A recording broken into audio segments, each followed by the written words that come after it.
तपाईको उम्मेदवारी यसपालि फेरि किन?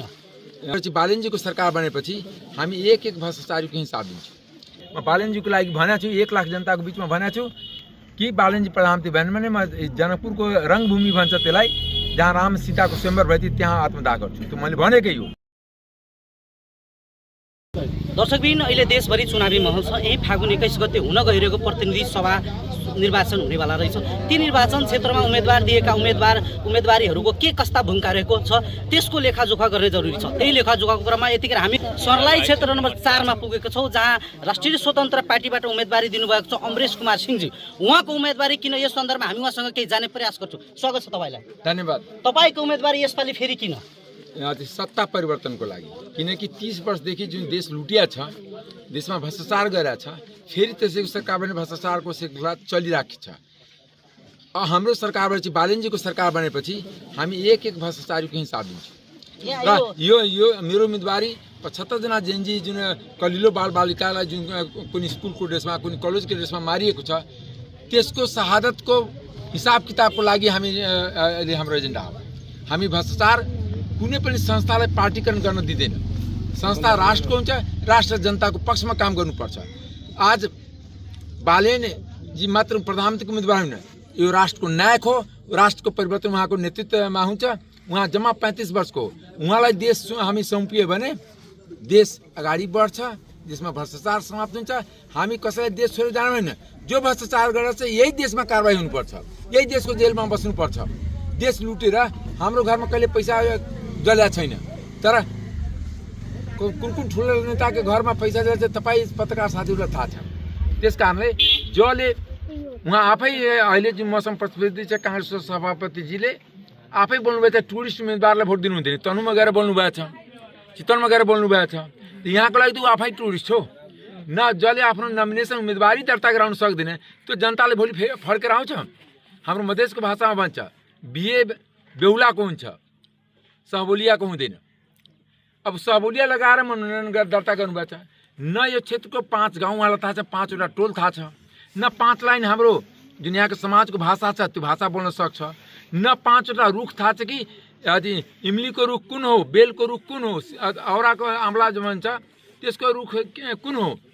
इभन बरगद, पिपर, गुल्लरलाई थाहा छैन। न 5 लाइन यहाँको भाषा बोल्ने मात्र एउटा ठेकदारले जिम्मा लिएर कि तपाईँ हामी त्यो क्षेत्रको जनतालाई किन दिन्छु, तपाईँ मात्र उम्मेदवारी दिनुहोस्। यो भ्रम आउँछ। यो क्षेत्रको जनता त्यो भ्रम तोड्छ। किनकि यो राजनीति भनेको, चुनाव भनेको ठेकदारी प्रथा होइन, यो टेन्डर हाल्ने कुरा होइन। यो जनताको मञ्च दिने कुरा हो, जनताको सेवा गर्ने कुरा हो। त्यस कारणले हामी जम्मा 2टा नारामा छौँ। एउटा अब की बार बालन सरकार, दोस्रो नारा छ चुपचाप घन्टी छाप, तेस्रो नारा छ कि जेएनजीलाई जसले गोली ठोकेको छ त्यसको हिसाब हामी सरकार बनेपछि लिन्छौँ। र चौथो छ कि जति भ्रष्टाचार गरेको छ, 46 साल पछिको जति सार्वजनिक सम्पत्ति सार्वजनिक पदमा धारण गरेर लुटिया छ देशलाई, तिनीहरूलाई देशबाट भाग्न दिन्न। यही देशमा कानुनको दायरामा लाएर एउटा आयोग गठन गरेर कारबाही हामी गराउँछौँ। यतिको लागि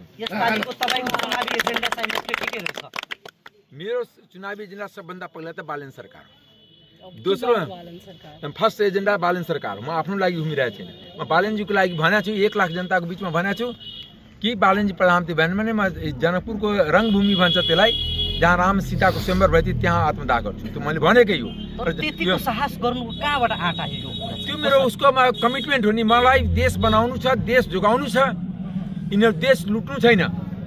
म संसदमा पनि भ्रष्टाचारको विरोध गरेको थिएँ। भुटानी शरणार्थी काण्डमा म सर्ट नै खोलेको थिएँ। मैले भ्रष्टाचारको विरोध गरेको कारणले अहिले मुद्दा पनि खेपिरहेको छु। म कहिले पनि सरकारमा गएको छैन।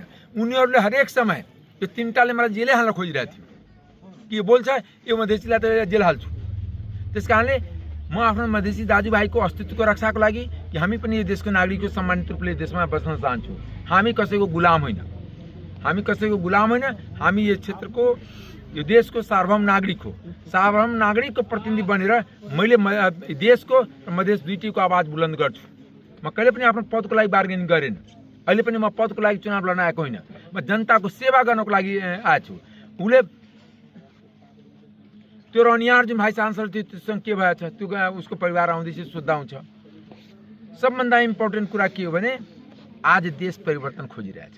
देश र देश बाहिर विदेशमा बस्ने सम्पूर्ण नेपालीलाई, चाहे मलेसिया, सिङ्गापुर, कतार, सौदी, जहाँ होस्, दुनियाँका जुनसुकै विभागमा होस्, उहाँसँग तपाईँ मार्फत आह्वान गर्न चाहन्छु, यो सत्ता परिवर्तनमा तपाईँहरू साथ दिनुहोस्। आफ्नो घरमा यदि मिल्छ भने चुनावको बेलामा आउनुहोस्, मिलेन भने आफ्नो बाबुआमालाई, दाजुभाइले सम्झाउनुहोस् कि यसपालि सरकार परिवर्तन हुनुपर्छ। तर तपाईँ पटक पटक यो संसदमा जनताको कुरा उठाइराख्दाखेरि यो चाहिँ कुराहरू कतिसम्मको कार्यान्वयन भएको रहेछ? एउटा पनि भएछ, उल्टै मलाई जेल हाल्न खोजिरहेको छ। कस्तो कुरा गर्नुहुन्छ?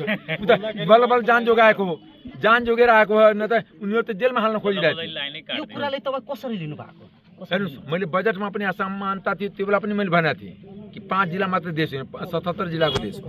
5 जिल्ला यदि मात्र बजेट खनायो भने बाँकी 72 जिल्लालाई के गर्ने? कुन विदेशी आएर बनाइदिन्छ? त्यसको पनि गलत अर्थ लगाइदियो होला उसलाई। दोस्रो कुरा, मैले सभामुखजीलाई पनि भनेको थिएँ, जुन प्रक्रियाबाट तपाईँ जितेर आउनुहुन्छ त्यही प्रक्रियाबाट म जितेर आउँछु। म तपाईँको गुलाम होइन। अनि जनताले भोट जिताएर पुरा पार्टीको सभापतिलाई या अध्यक्षलाई जिताएको छ। मलाई पनि त जनताले जिताएर पठाएको थियो नि। मलाई त गाई बस्तुले जिताएको त होइन, गाई भैँसी भएले यिनीहरू त जिताएको होइन। अनि ऊ जित्यो भने नेता, हामी जित्यो भने उसको झोले। सबै संसद बराबर हुन्छ, संसदमा सबैको सिट बराबरीमै राखेको हुन्छ। तर उनीहरू देश लुटेर म ठुलो, हामी गाडीमा साइरन बजाएर हिँड्दैन। म 4 चोटि सांसद कसैले भन्छ कि अमरेश सिंह साइरन बजाएर हिँड्छ। म राज्यको सुरक्षा पनि फिर्ता गरिदिएको छु। मेरो सुरक्षा जेएनजी हो, मेरो सुरक्षा युवाहरू हो। म पुलिस लगाएर जनतालाई ठग्न आएको होइन, लुट्न आएको होइन, बुथ कब्जा गर्न आएको होइन, जनताको मन जित्न आएको। यही मेरो जनता। धन्यवाद। क्षेत्र नम्बर 4 को जनतालाई के भन्न चाहन्छु? कतिपय तपाईँले विश्वास छ भने यहाँको जनता मलाई नै निर्वाचित गरेर पठाउनुहुन्छ भने? मलाई यो क्षेत्रको जनता महान लाग्छ। किन महान लाग्छ भने जुन दिन मेरो पार्टी थियो, न कार्यकर्ता थियो, त्यो दिन पनि मलाई जिताएर पठाएको पछिल्लो चुनावमा हुँदा छ। आजको दिनमा त बल्ल बालेन शाह जस्तै नायक पनि छ, रासपा जस्तो पार्टी पनि छ। त्यसको लागि अरू जेएनजी आन्दोलनको रापताप पनि छ। जेएनजी आन्दोलनको हिसाब किताब गर्नको लागि पनि म 100% विश्वास छु, 99 पनि होइन, 100% विश्वास छु। यो क्षेत्रको जनता मलाई के सन्देश दिन चाहनुहुन्छ? मैले एउटै सन्देश दिन चाहन्छु कि तपाईँलाई पैसाबाट किन्न आउन खोजिरहेछ त्यो ठेकदार सेकदारको चक्करमा नपर्नुला। धेरै पूर्व सिडिओहरू के लागेको छ भने सिडिओ हुँदाखेरि मैले घुस खाने र पछि राजनीतिको लागि पनि मैले पैसा खाने र पछि राजदूत बन्ने। यो सबै ठगीमा नपर्नलाई, किनकि जुन कर्मचारीले त्यहाँ काठमाडौँमा गएर गगन थापासँग डिल गरेछ कि मलाई राजदूत बनाइदिन्छु, मलाई पैसा दिइदिनुहोस्, यता त्यस कारणले यसपालि पैसा यदि लुटिया छ, बाँड्छ भने लिने र भोट नदिने। भोट घन्टी भोट घन्टी।